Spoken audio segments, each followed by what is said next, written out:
नमस्कार साथियों। आज हम एक टेबल टॉक इंटरव्यू लेके आए हैं परफेक्ट क्लासेस के डायरेक्टर प्रमोद बोरा, श्री विजयनगर।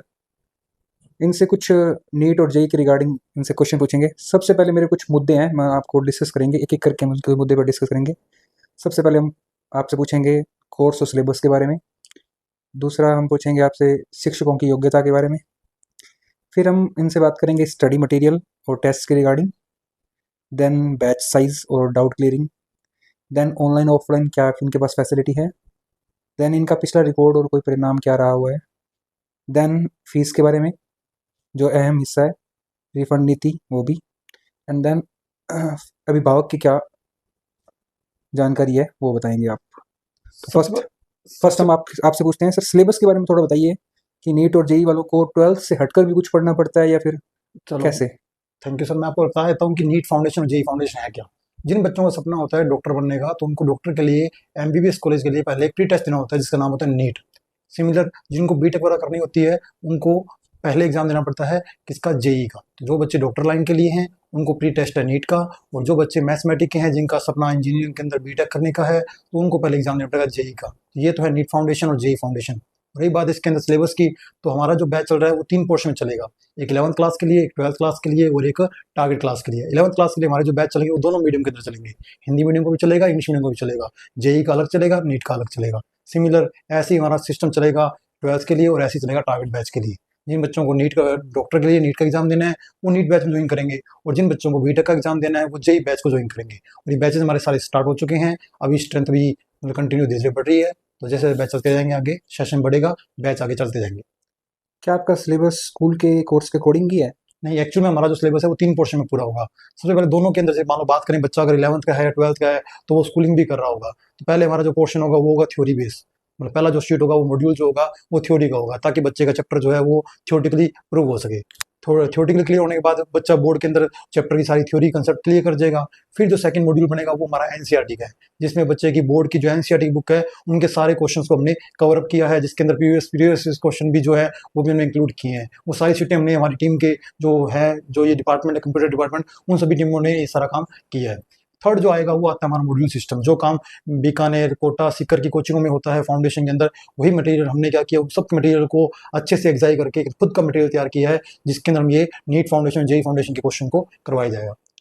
दूसरा हम बात करते हैं सर आपसे शिक्षकों की योग्यता के बारे में। तो हमारे आपके पास कोचिंग हमारे पास सेंटर जो में भी टीम है, जैसे मान लो हम बात करें, भाई बड़ी बात है कि हमारा ये जो कस्बा है इतना बड़ा कस्बा नहीं है कि यहाँ कोई स्टूडेंट की जो स्ट्रेंथ है बहुत ज़्यादा होगी। तो हमारे हर बैच के अंदर मैं मानता हूँ कि हाईएस्ट बच्चा तो 15 या 20 के आसपास रहेगा। तो एक जो टीचर है वो इन इतने बच्चों पे तो आराम से फोकस कर ही लेगा। जैसे बड़ा बात करें कोचिंगों में, जहाँ मैं कोचिंग में था वहाँ एक एक बैच के अंदर 70 से लेकर 100 बच्चा बैठता है। तो 70-100 बच्चों पे शायद हम ज़्यादा ध्यान ना दे पाएँ, लेकिन ऐसे 15-20 का अगर कोई बैच बनता है तो इस पर हर टीचर पर्टिकुलर अपना फोकस दे पाएगा। अच्छा, अब हम बात करते हैं थर्ड पॉइंट हमारा स्टडी मटेरियल और टेट्स। स्टडी मटेरियल मैं आपको बता चुका हूँ कि हमारा जो मटेरियल है वो 3 पोर्शन में बना हुआ है। पहला हमारा थ्योरेटिकल पोर्शन है, जो हम बच्चे को पहला नोट्स देते हैं वो थ्योरेटिकल देते हैं, जिसके अंदर चैप्टर की सारी थ्योरी रिवाइज हो जाती है। सेकंड जो मॉड्यूल हम देते हैं वो देते हैं एनसीईआरटी बेस्ड, जिसके अंदर एनसीईआरटी क्वेश्चंस, बोर्ड के प्रीवियस क्वेश्चंस, वो सारे मटेरियल आ जाते हैं। उसके बाद कुछ क्वेश्चन ऐसे होते हैं जो बच्चे को प्रैक्टिस के लिए दिए जाते हैं। थर्ड जो मॉड्यूल है वो हमारा फाउंडेशन मॉड्यूल है, जिसके अंदर फाउंडेशन के बारे में या फाउंडेशन की शीटों के बारे में क्वेश्चन वगैरह दिए होते हैं। क्या हर महीने हर हफ्ते टेस्ट होते हैं क्या? इसका जो सिस्टम होगा वो हर हफ्ते नहीं हो पाएगा, क्योंकि वही बात, चैप्टर में किसी को 3 दिन लगते हैं, किसी को 10 दिन लगते हैं। तो इनका जो टेस्ट होगा वो यूनिट वाइज होगा। जैसे यूनिट पूरी होगी फिर यूनिट का टेस्ट होगा। और टेस्ट भी 2 प्रकार से होगा। एक तो होगा ओएमआर बेस्ड, क्योंकि जो भी आप एग्जाम देते हो, नीट का, जेई का या फिर करियर का कोई भी एग्जाम देते हो, वो सारा आजकल ओएमआर बेस्ड चल रहा है। तो हमारा जो पहला टेस्ट रहेगा वो ओएमआर बेस्ड रहेगा। इससे बच्चे का क्या होगा, एक तो मतलब ओएमआर भरने का तरीका, दूसरी बात पेपर को शॉर्ट टाइम में एग्जाई करने का जो सिस्टम है वो उस ट्रैक पे बच्चा दौड़ पड़ेगा। फिर जो दूसरा होगा वो थ्योरेटिकल होगा, जिसमें बच्चा बोर्ड के अंदर अपने नंबर को इंप्रूव कर सके। क्या पढ़ाई के लिए स्टडी मटेरियल या बुक्स या नोट्स देते हैं? हमने जो पहले ही बोल दिया था कि इस बार हमारा सारा जो इस बार पूरी जो परफेक्ट क्लासेस की टीम है वो सारा एक ही प्रिंसिपल पे काम कर रही है, नो प्रॉफिट नो लॉस पे। यानी हमने सोचा कि बच्चे को जितना भी हम जो फीस ले रहे हैं उसी फीस के अंदर सारा मटेरियल, चाहे वो थ्योरेटिकल है, चाहे वो एनसीईआरटी बेस्ड है, चाहे वो फाउंडेशन बेस्ड है। दूसरी बात, हमारा मटेरियल ये नहीं है कि हैंड रिटन है, हमने सारा मटेरियल जो है वो कंप्यूटराइज टाइप करवा रखा है। इसके लिए हमने हमारी पूरी टीम को लगा रखा है अभी से। चलो, फोर्थ हम बात करते हैं बैच साइज की और डाउट क्लियरिंग क्लासेस की। एक बैच के अंदर कितने स्टूडेंट होते हैं आपके? हमारे मैक्सिमम मतलब ये मान लो कि 50 से लेकर 20 15 से लेकर 20 स्टूडेंट एक बैच में रहेंगे। डाउट सेशन अलग से होगा? डाउट सेशन का मतलब ये होगा कि जो संडे को है या फिर जिस दिन मान लो स्कूलिंग की कोई कहते हैं हॉलीडे आ गई है, तो कोई मान लो ऐसे जयंती डेज वगैरह कुछ आ गया है, तो उन डेज के अंदर हम डाउट काउंटर रखेंगे। बच्चा क्या एक्चुअल में जो बच्चा मेन बोर्ड का है तो वो सिर्फ हमारे पास थोड़ी आएगा, वो स्कूल में भी जाएगा, अदर सब्जेक्ट भी पढ़ेगा, घर पे भी मतलब उसको रिवाइज करेगा। तो ऐसे पर डे तो डाउट क्लास नहीं दे पाएंगे, लेकिन जो बच्चा टारगेट बैच का है उसके लिए पर डे डाउट क्लास का सेशन अलग से रहेगा। क्या किसी विषय में कमजोरी होने पे एक्स्ट्रा क्लास दी जाती है? हमारा सबसे बड़ा मुद्दा यही था कि हमने यही बात बोली कि किसी बच्चे को मान लो फिजिक्स ही करनी है, किसी को केमिस्ट्री करनी ही नहीं है, किसी को बायोलॉजी करनी ही नहीं है, क्योंकि हमारे पास जो टारगेट बच्चे आ रहे हैं वो कहीं 1 साल से 2 साल से किसी ना किसी कोचिंग के ड्रॉपर है। तो जिस बच्चों को खाली फिजिक्स में ही पढ़ना है तो फिजिक्स की क्लास भी पढ़ सकते हैं।